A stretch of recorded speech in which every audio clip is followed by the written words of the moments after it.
بسم اللہ الرحمن الرحیم۔ محفل بزم عرفان کے ناظرین السلام علیکم۔ حضور صلی اللہ علیہ وآلہ وسلم کا بچپن۔ حضور صلی اللہ علیہ وآلہ وسلم کی ولادت کا سال قریش کے لیے فراخی اور خوشحالی اور کشادگی کا سال کہا جاتا تھا، جبکہ اس سے پہلے قریش تنگی اور قحط کا شکار تھے۔ حضور صلی اللہ علیہ وسلم کی برکت سے اس سال زمین سرسبز و شاداب ہو گئی، درخت باراور ہو گئے اور قریش کے پاس ہر طرف سے زور کی بارش آنے لگی۔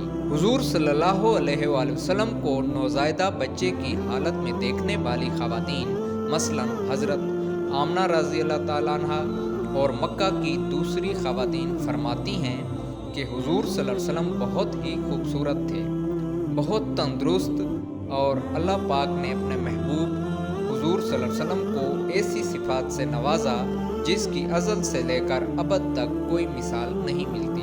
ناظرین، رسول پاک صلی اللہ علیہ وآلہ وسلم اپنی اعلیٰ صفات و خوبیوں کی وجہ سے بچپن ہی سے عرب کے باقی بچوں سے جدا دکھائی دیتے تھے۔ اس لیے جو لوگ حضور صلی اللہ علیہ وسلم کو دیکھنے آتے وہ سمجھتے کہ آپ صلی اللہ علیہ وسلم کئی مہینوں کے ہیں۔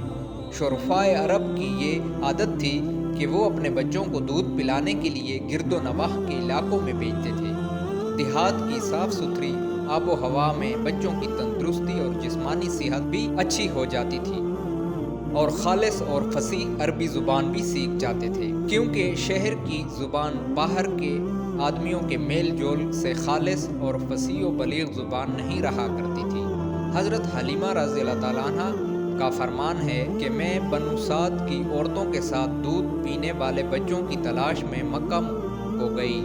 اس سال عرب میں بہت سخت کال پڑا ہوا تھا۔ میری گود میں ایک بچہ تھا، رات بھر وہ بھوک سے تڑپتا اور روتا تھا۔ ہم اس کو بہلانے کے لیے ساری رات بیٹھ کر گزارتے۔ سواری بھی اس قدر لاغر تھی کہ قافلہ والوں کے ساتھ چل نہ سکتی تھی۔ بڑی مشکلوں سے یہ سفر طے ہوا۔ میرے ہمراہی بھی اس سے تنگ آ چکے تھے۔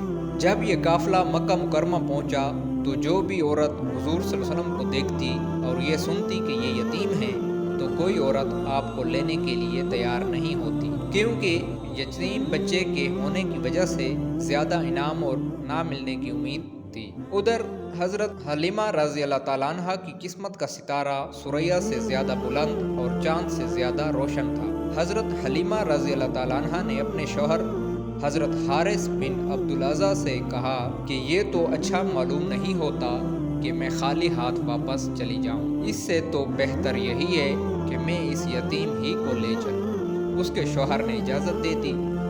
حضرت حلیمہ رضی اللہ تعالیٰ عنہ فرماتی ہیں کہ میں نے جب حضور صلی اللہ علیہ وسلم کو پہلی مرتبہ دیکھا کہ حضور صلی اللہ علیہ وسلم دودھ سے زیادہ سفید اونی کپڑے میں لپٹے ہوئے ہیں اور آپ صلی اللہ علیہ وسلم سے مشک و عنبر کی خوشبو آ رہی ہے، آپ صلی اللہ علیہ وسلم کے نیچے سبز حریر بچھا ہوا ہے، حلیمہ رضی اللہ تعالیٰ عنہ فرماتی ہیں کہ میں نے سوچا کہ آپ صلی اللہ علیہ وسلم کو نیند سے جگا دوں، مگر میں آپ صلی اللہ علیہ وسلم کے حسن جمال پر فریفتہ ہو گئی۔